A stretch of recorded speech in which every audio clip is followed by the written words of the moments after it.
This episode has been on my heart for months and months, and it's taken me that long to have the courage to even record it. The conversation I want to have today is about phone usage, social media, and our kids. And I've asked myself many times, why am I having such a hard time actually recording this episode? It has been slated in so many times over the last 6 months, and then I just keep pushing it, and I just keep pushing it. And I think what it comes down to is that we are each in different places. And if you were here with me and we were getting to have a conversation together one-on-one, I would ask you, how old are your kids? Where are you at right now? And I just don't know that. I don't know if you're in a position where you're just barely starting the journey of social media and phones and all that with your kids, or maybe you're honestly in a place where you're feeling really discouraged. You can now look back and see that you wish you would have done things differently, and it feels like you're stuck. And I just don't want to be a discouragement for anyone trying to navigate all of this. It is already hard enough. So my hope is that this can be such a helpful resource for you, and that no matter where you are, you're going to pull things. And if you are in a place where you know some big changes need to happen, that I can maybe give you a little bit of courage to make those changes. It's going to be hard. It's going to be uncomfortable, but I also think it's really, really worth it. So with all of that, let's dive in and talk about navigating this digital playground, phones, social media, and our kids. So here's how I plan to have this episode go down. Basically, I want to talk about phones and social media, which are separate, right? We introduce phones, then we introduce social media possibly. I want to share with you exactly how we've done it in our home, and I'm going to share with you some of the research that is out there. But I thought it could be really good to just start with a foundation, which is to establish what is the goal? What is the goal that we have as parents when it comes to phones and social media? And to me, the reason we want them to have a phone is so that we can communicate with them, right? Like, that's the real reason. We want to be able to get a hold of them. And then our goal on a bigger scale is to teach our kids how to use technology and not be used by technology. Bottom line is, social media, technology, it's obviously not going anywhere. This is something that our kids are going to have integrated into their lives. We have it integrated into our lives. And if we're all being completely honest, we each know that we have times where we aren't utilizing technology the way we should. It's really kind of using us. So if we as grown-ups struggle, then of course our kids are going to need a lot of guidance and help and patience and advocacy. Honestly, like, we've got to advocate on their behalf for them. There's a article that I was reading, and Jeff, I think his last name is probably Stour. He's a licensed marriage and family therapist. He said, we don't need to overreact and completely eliminate technology from our lives. Instead, we need to put technology in its proper place so that it serves our relationships instead of eroding them. And I really, really liked that. That brought me to, yes, and that's the goal. The goal is to teach our kids how to use technology and not be used by technology. So where do we go from there? The first conversation is going to be about, when do we introduce phones and social media to our kids? This is stark, but I heard it said once, hand your kids a phone when you're ready for them to stop being a kid. And honestly, the more I'm seeing, the more I realize that there is so much truth in that statement. So I would highly suggest hold off as long as possible. As long as possible. Yes, they're going to tell you, I am the only one without a phone. Yes, they're going to work you and work you and work you. And it's going to be hard, but that's part of parenting, right? Like, we are willing to do the hard things for them. So we waited till about age 14 for each of our kids, and that felt really good. They each started with a watch which was great because it gave us that answer of, okay, we need to be able to communicate. They have activities after school. We need to know when to come pick them up, that they got there safe, all those kind of things. And so a watch was the answer. There are some watches like the Gab phone, or is it the Gab watch? I know there's some options like that. For us, we just did Apple Watches, and it was just a watch. The thing that you have to remember is that it's always on speakerphone. So the negative of a watch is definitely that sometimes you want to ask questions and get a little more detail, but you have to be remembering all the time, oh yeah, they're in public, they're on speaker. They might not appreciate that question or me saying something that could embarrass them. So that's the negative, but the positive is they're just limited to a watch. They're not gonna get addicted to this thing and be on it all the time. They can't get off because, it's not very convenient to try to do everything on a watch. So we started with watches and then we evolved into phones. We went the route of using iPhones. We had some conversations with friends, and we're already a full Apple family, but we were specifically told that it was really easy to dumb down the iPhones.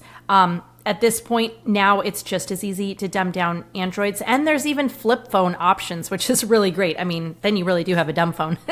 So we started with iPhones for us personally when they were 14, and they were basically just a phone. There were certain apps that were really more uplifting spiritual apps that they could have unlimited time on, but everything else was a no-go. They were very limited with what apps were allowed. They each had to be approved through us. They had time limits on how long they could be on them, and there was zero social media.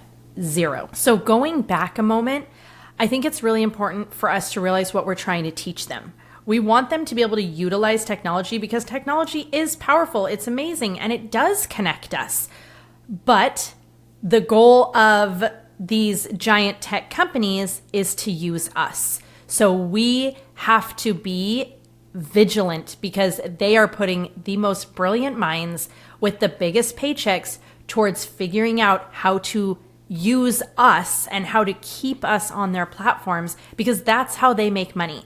So one of the first things that I think is critical to focus on is we need to teach them self-regulation. And we can utilize phones, we can utilize this technology and help them to learn and understand self-regulation. There was an article that I read a year or 2 years ago that was has always stuck with me, and it was actually in a book as well.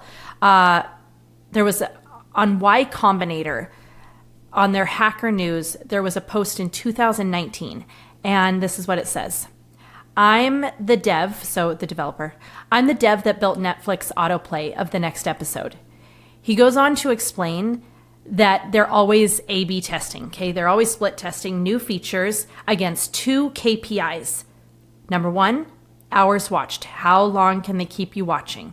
And number two, retention. They test new features to small groups, about 100,000 people.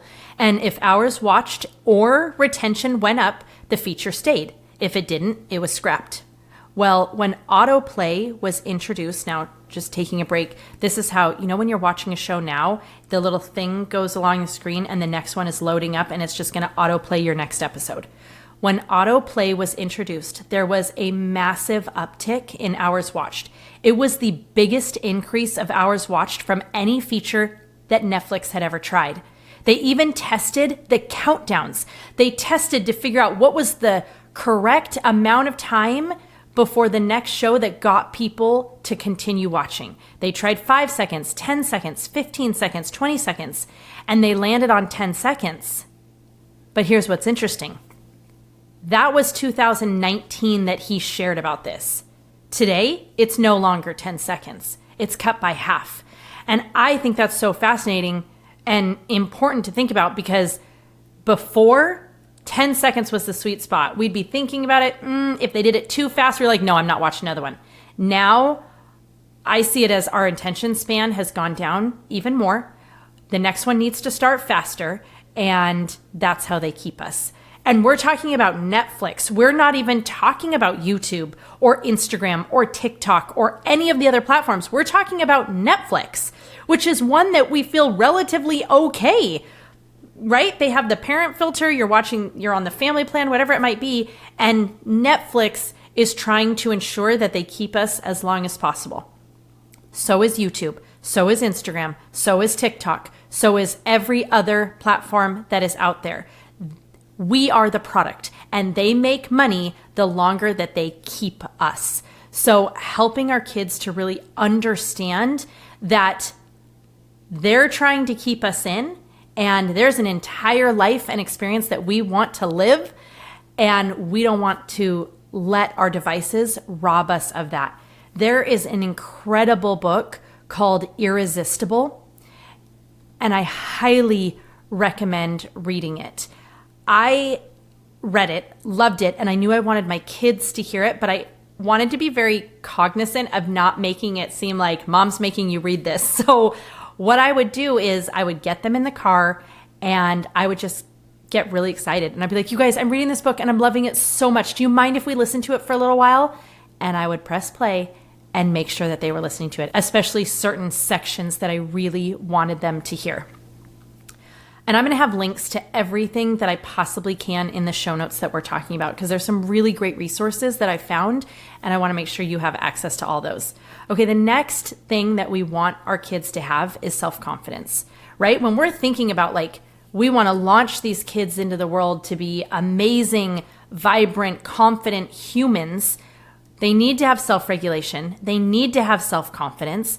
And so thinking about technology, again, we know it is clear, the data is obvious at this point, that links excessive technology use to mental health issues such as anxiety, depression, and loneliness.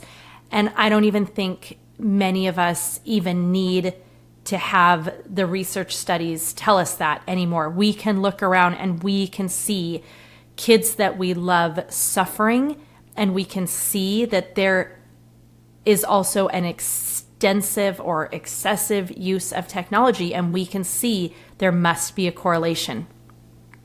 There was a recent study that showed the difference that happens in our brains, whether we are connecting or interacting via text or by voice.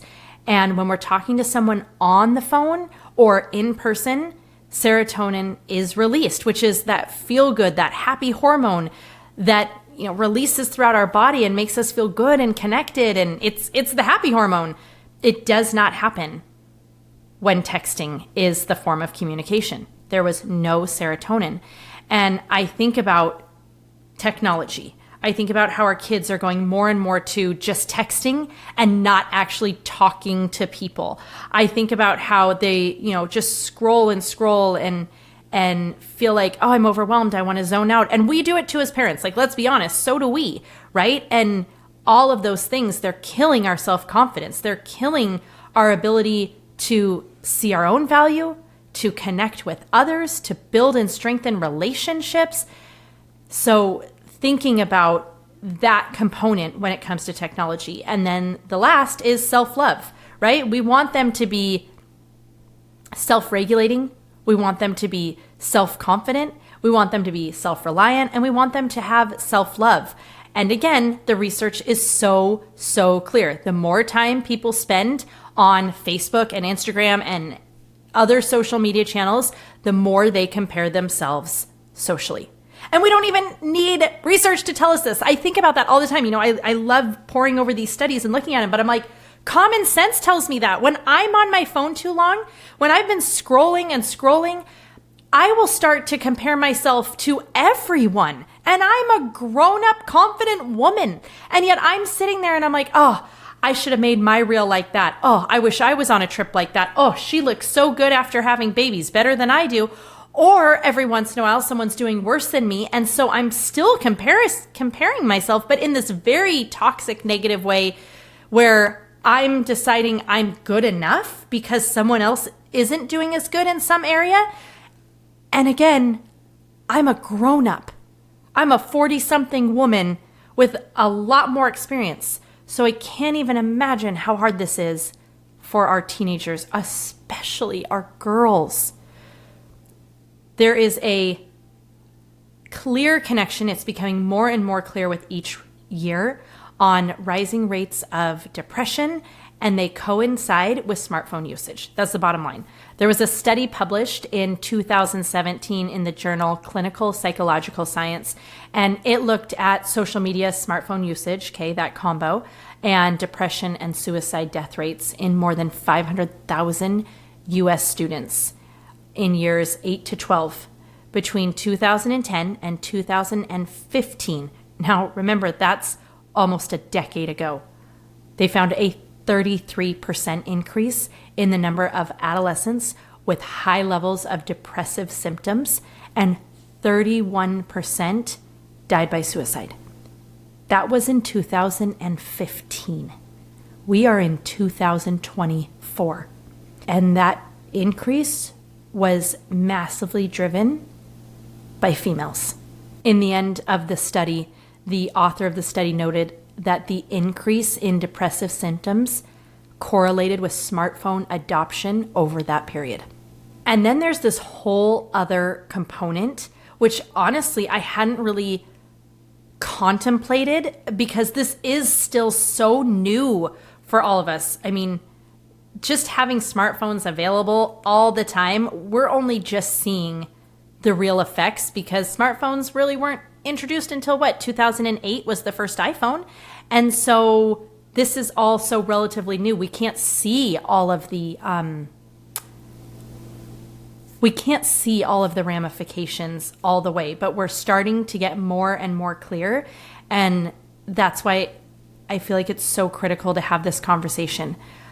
One of the things that was pointed out that really has gotten me thinking is it's not just what's happening in the brain when they're on their phone, when they're connected to that device, when it goes from something that's fun to an addiction. It's also everything that they're missing because they're on the phone.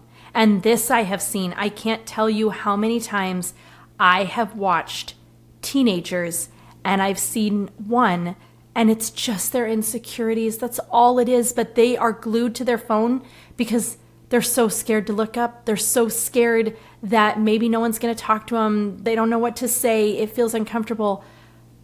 But they're missing out on connecting because they look so closed off. And these are the kind of conversations we have to have with our kids. We have to point this out and show it to them and help them understand. If you want friends, you can't be staring at your phone because you look closed off. You look unapproachable. And these conversations, they're just ones that we need to have all the time with our kids in every situation. Okay. I've started really heavy and I've given you a lot of information. And I think we as parents know that technology, our phones, social media, it can do a lot of damage, but it doesn't have to. And we can put things in place to protect our kids, to protect our homes, to protect our family unit and our bonds together. I believe there's hope. There is hope. So that's what I want to spend the rest of this episode talking about. And it may need to be several more conversations, but that's what I want to talk about. So let me kind of share with you what we've done, and then I'll just give you some additional tips. So one thing I would recommend, no matter where your kids are on the screen time timeline, is to watch the Netflix documentary, The Social Dilemma. We watched it as a family, and it was a great kicking off point for us to just have a conversation, and it wasn't mom and dad preaching at them. It was them getting to see and hear from a totally different perspective. We're all sitting down watching a Netflix episode and learning together. Now, here's what our social media and phone path has looked like. When they were small, so really small, I was very careful about how much screen time they watched, but I'm going to be totally honest, it was for selfish reasons. I needed screen time to work. I have been running a business and being a stay-at-home mom for my kids' entire life. And I really needed to know that when I really needed to get something done, I could distract them. So it was one single movie, and that way they would watch it and not lose attention. What I found now is that it's getting harder and harder for kids to even be able to watch just a movie, that they're not able to keep retention in a movie. They get distracted. They want to also be looking at a tablet or a phone. My kids are older. They're all in high school. Tablets weren't quite the thing when they were really little, but limiting screen time, there's so much research out there when our kids are really little. It's important. It's hard. I get how convenient it is to hand them the phone. I get it. You want to actually enjoy dinner. You want to get through the grocery store without the outburst. You want to get through your errands and not have pandemonium. I get it. But we are seeing that the long-term effects are not worth those short-term gains. They're just not worth it. So instead, you got to get creative. You got to sing songs and play games and, what they all did generations ago before we had access to all of these things. And it's not too late to start. I have had so many times where screens became way too much of our life. And all of a sudden, I started catching and saying, oh my gosh, all they ever want to do is be on their screens. They don't seem to know how to not be on their screens. And so I would do a reset and I'd be like, no more screens. And of course, yes, they would cry and complain and tell me it's the worst and they're so bored and they have no idea what to do, and on and on and on. Here's what I've learned after years and years and years of going through that. Number one, it takes about 2 weeks to reset them. I am serious, 2 weeks. 2 weeks of no screens before they finally find their creativity again, learn how to play again, remember what they love. So it's a process and you got to just bear it. Second is help them create a board list. So when we were having a moment that we felt really good, not in the moment right after I had taken away their screens, we would come up with a huge list of fun things they like to do. And so we called it the board list. If you're bored, go look at the list. Go see if there's something that looks fun that you'd want to do. And none of those things had anything to do with a screen. And then I'd cut them off and we'd go through the horrible 2 weeks of, figuring out how to be creative again, and things would get a whole lot better. Now, the trap I often fell in was we'd go several weeks, they'd had no screen time, everything was going so good, and one of them would come and say, Mom, I haven't been on YouTube or played this video game in forever. Would it be okay if I played because it's been so long and so whatever? And sure, yeah, okay. And then somehow we'd slip back in. Now, I don't think you need to, completely remove technology, but I do think have those boundaries. Know for yourself what it's going to look like, because I can't tell you how many times we'd slip back in. That's why I've done these many, many times. Like, I didn't do it once and I never had to do it again. I had to do it several times because I'd be like, whoops, we've gone too far again. So know that it's possible no matter where they're at. Now, I am going to say, if you have a teenager and it's been a lot of years, it's going to be really hard for them. And it's probably going to make them feel very anxious, like their skin is crawling and they don't know what to do and they're not connected. And so I would say find the boundaries together and have a very real open conversation from a place of absolute love, where you are sharing with them and explaining why you want this for them, why you believe it's going to be worth it, why you're asking them to give this a try with you, and make sure they know, it's a trial period. We're trying this much a time because forever feels terrifying for any of us, but we can shift this. I don't think we have to ever believe that it's too late. There is always hope. Okay, so as you're coming to the preteen age, you are going to get a lot of the conversations of, everyone has a phone, Mom. I'm the only person who doesn't have a phone. And it's hard. You want your kids to not feel disadvantaged and be happy with you and all those things. But again, short-term wins are not worth their long-term success. It is just not worth it. And I would make lots of jokes like, oh, their moms are so much cooler than I am. I am so sorry that your mom is not as cool. But you can know your mom fiercely loves you, so much so that I'm even willing to let you be upset with me, even though I hate when you're upset with me. I mean, I just told them and shared with them, like, I'm sorry. Now I'm going to say, you know what is so helpful?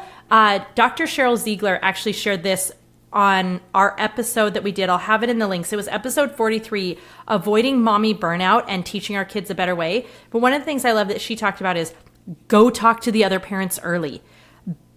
Bind together.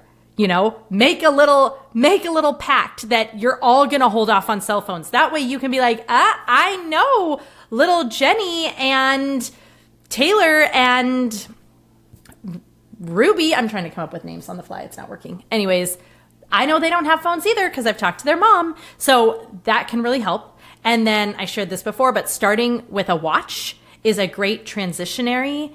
I need to be able to communicate with them. I do want to know where they are, and then remember it's on speaker. If your only thing is like, I want to know where my kid is, grab an AirTag. Go get an Apple AirTag and stick it on them. Okay, there's a solution.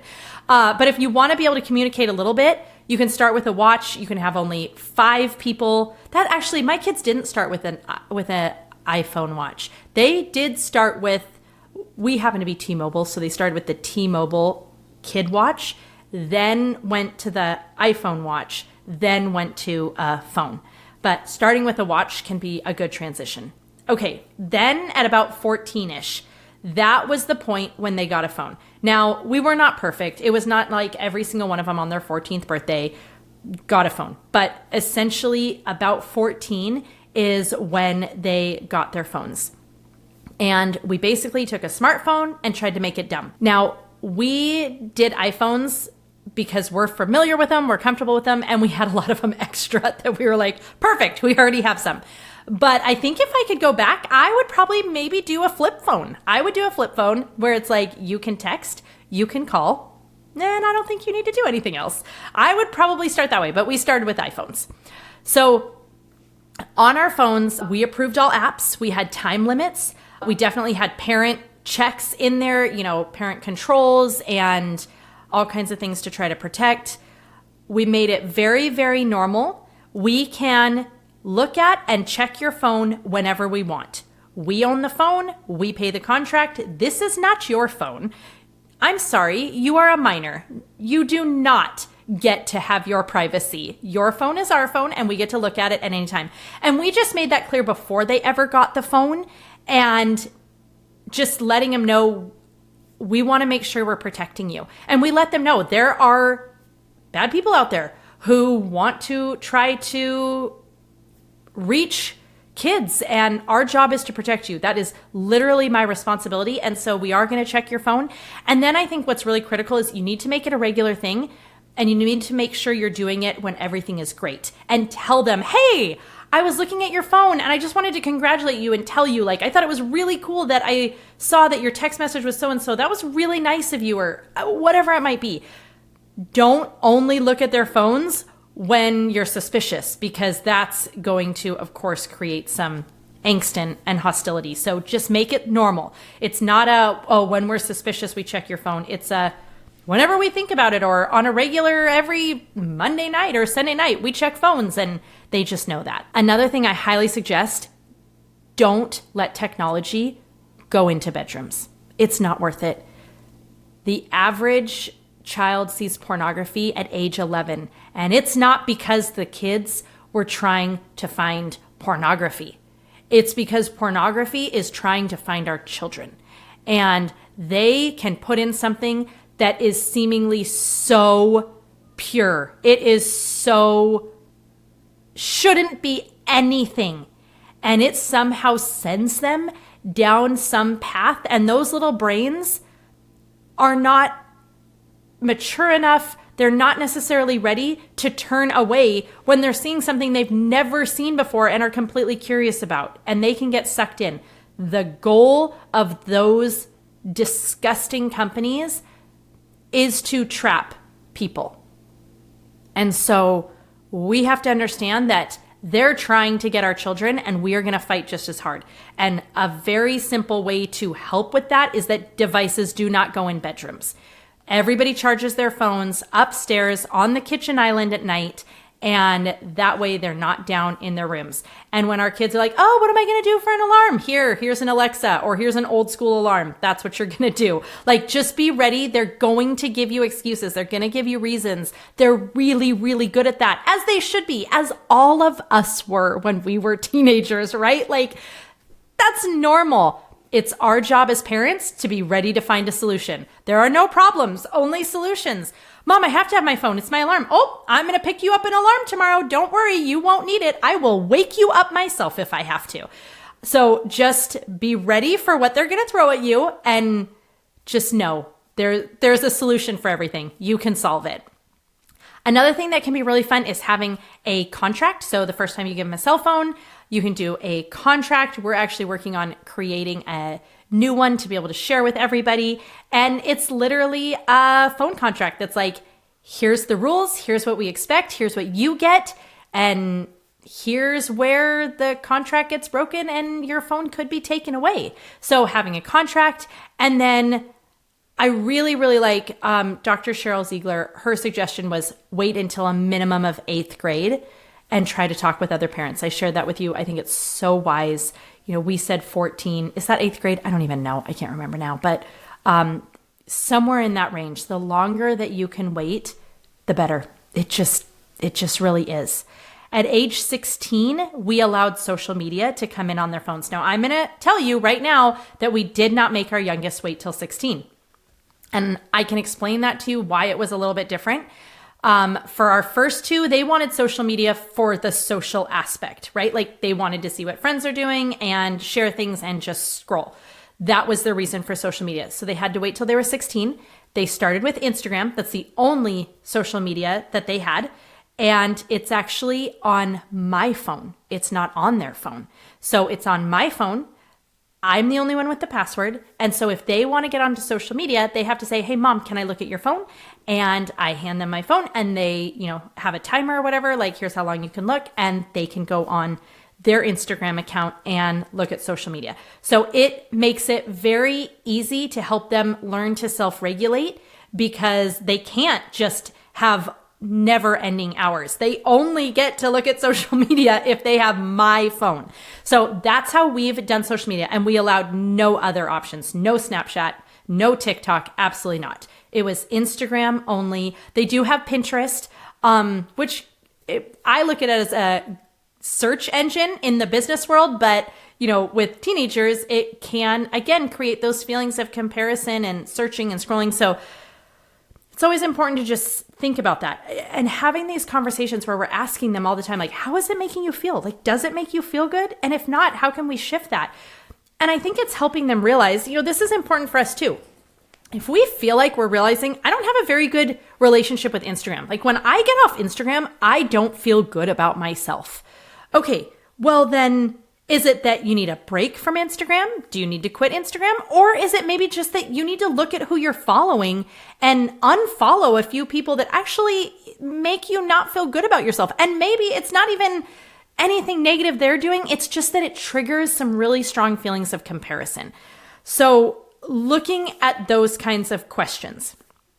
So they all start with Instagram, but only Instagram, no other social media platforms, and it's on my phone. We did another social media platform that has come out is called Be Real, and we have let them do Be Real as well. But like our middle daughter, she took it off her phone. She said, "I'm just realizing it doesn't make me feel very good. I don't like how it feels." Because Be Real, it's you're seeing what your friends are doing in real time. And, enough times of seeing your friends are doing something fun without you, it doesn't feel very good, right? That hurts. I mean, when we were all kids, the only way you found out that your friends were all doing something together is because someone slipped and said something. Now, everybody wants to share and post and look like they're having the best time. And it really hurts when you realize, oh, no one thought to invite me. So, just again, it's these open conversations all the time. And then their senior year is when social media moves to their phone with time restrictions. And I think honestly, all of us should have time restrictions. Like I should have time restrictions. My husband has time restrictions. Like we don't want to get sucked into the vortex and be like, oh my gosh, I just spent how much time wasted on the scroll. And so with time restrictions, but social media moves to their phone because they're about to go off to college. It's time for them to really get comfortable and really practice self-regulation. So it's this process. It starts with very little self-regulation and a whole lot of parent regulation because they're not ready yet. And over time, we're going to evolve and kind of graduate them through until it's on their phone and they get to decide. And it has worked really well for us so far. We have 3 kids. Our oldest went off to college last year and she did absolutely phenomenal. You know, one of the things that she shared with me several times was that she feels like she has a strength at organizing her schedule, knowing everything she has to do and getting it done in the proper order. And her roommates would be like, how are you always already done? And I think a lot of this helped teach her that self-regulation to first things first, do the things she needed to do and not procrastinate or get sucked into these distractions that, you know, can cause a whole lot of pain and grief and angst, and we've all been there. So that has been how we have done phones and social media with our kids. Oh, I did want to tell you. So our youngest, our son, we did let him get Instagram early, but it was for a very different reason. He is very talented at wake surfing and has a huge dream to make something of his wake surfing. And so we decided to let him get Instagram, again, only on my phone, but let him get Instagram so that he could post his wake surfing only and work to build up a brand around that. And that I feel totally good about. It's still on my phone. And he didn't get to post, he's now 16, but he didn't get to post things that weren't around just that. And, you know, did our girls absolutely be like, what? We had to wait, but it was different. It's not all going to be equal, kids, okay? You're different. That's just how it is. So that's what we did with our youngest. Okay, some additional tips. I think it is amazing to make it a regular thing to take a break from fake. So several years ago, there was a challenge that was put out by the most incredible man, Russell M. Nelson, and he challenged, there was millions of youth on this this call when he did it, or this training, and he challenged them all to take a 10-day break from fake and to really pay attention to how did they feel at the end, what happened. And I decided to jump along and do it because I am a volunteer with our youth and I wanted to, you know, show my support and like, oh, I'll do it too. And I couldn't believe what a difference it made for me as an adult. And so I think we can take that and encourage our kids to take a break, see how they feel, see if it doesn't lessen some of the sadness or the comparison or the anxiety or whatever it might be, and then make it a regular thing. That's going to help them to not get dependent on their phone, on technology. Next, don't respond immediately when you see things that you don't like, that are scary. We're probably all going to come across something on our kids' phones that is really scary, that is upsetting, where we realize, oh my gosh, how did that get through? How did that get in? What just happened? They broke the rules. I don't know. I don't know what all it's going to look like, but don't respond immediately. Try to give yourself a minute so that instead of responding from fear, which is, oh my gosh, my child's, all things are going wrong, and trying to instead respond from love. We didn't have these challenges when we were kids. We didn't have to navigate all this. I am beyond grateful that there was not a camera documenting and uploading to stories all throughout my high school, because I can tell you, I would not want some of that documented. I'm so grateful, but it is there for our kids. And so having conversations with them, talking to them about that, and being patient and recognizing that they're learning, it's so important. And that brings me to having those conversations about how what you post, what other people post, what is shared, it lives on, even when you think it's deleted. In fact, I just saw, and it was a great opportunity. I had a conversation with my kids again. We just had the Super Bowl as of this recording, and there was a post from Patrick Mahomes, and he had posted in high school in 2013, something along the lines of, you probably saw it, Taylor wins everything, something like that.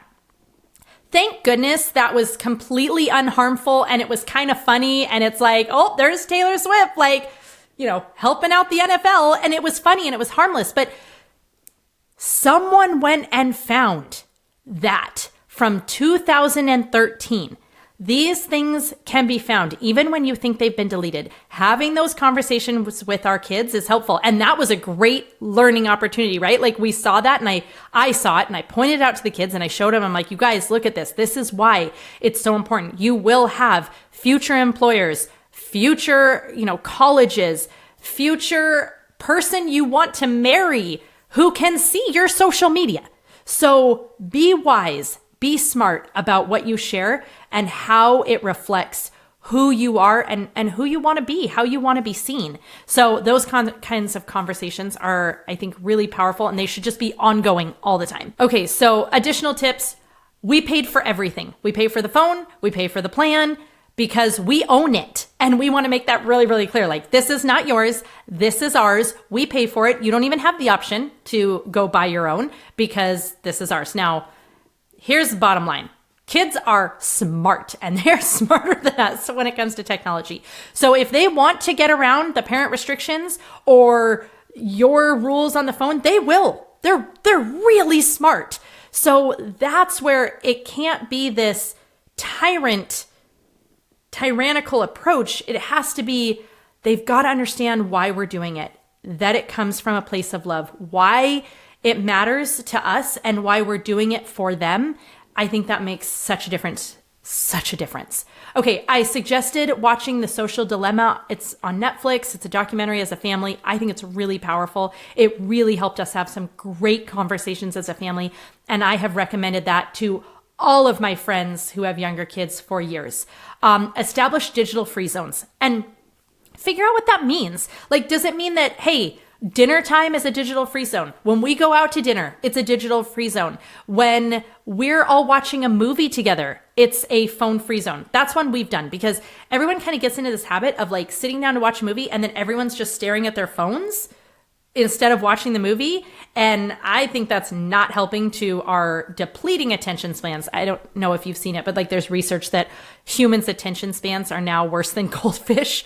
And so I'm like, no, if we're watching a movie, we can watch a movie. So your zones could be an area of the house or whatever that might look like, but it also could be a specific event when we're eating dinner, when we're watching a movie together, when we're in the car together, when we're having family time, no phones. And then just talk about all of this a lot. Have real conversations. Here's what I want to leave you with. All of the giant tech CEOs, they do not let their kids use smartphones. They don't let them have social media. Steve Jobs was once asked in an interview after the amazing iPad that, everyone's going gaga over. And the interviewer said, your kids must love the iPad. Do you know what his answer was? They haven't used it. You guys, Steve Jobs did not let his own kids use the iPad. He said, we limit how much technology our kids use at home. And it goes on and on and on. You look at all the biggest tech founders, CEOs of these major tech companies, over and over and over, you will find an interview, you will find something. They are not letting their own kids be on these devices, inside these social platforms, and yet they're trying to pull ours in. I so sincerely hope that this episode is helping you. I hope that no matter where you are right now, you feel and know that there is hope. If you're ready to have more conversations around phones and social media with your kids, I would suggest having some of these as topics. How is it making you feel? Are you missing out on real connections because you grabbed your phone too fast? How do you feel when other people are on their phone all the time? Remember, even when you delete things, it can be found. Think about those future colleges and employers and even the person you're going to marry seeing this. Would you want them to? And be kind to everyone, but trust very few. I love this thought from M. Russell Ballard. It just feels like the perfect ruler to measure our phone use against and the perfect way to finish this episode. He said, make sure that the choices you make in the use of new media are choices that expand your mind, increase your opportunities, and feed your soul. That is it for this episode on the Balancing Busy podcast. I hope that it has been a light and a help. I would love to hear your feedback. I would love to hear what you're experiencing. How can we take this conversation even deeper and further? And what direction do you need it to go next? Send me a DM, shoot me an email. I am here. We are in this together. And I will see you next week on another episode of the Balancing Busy podcast.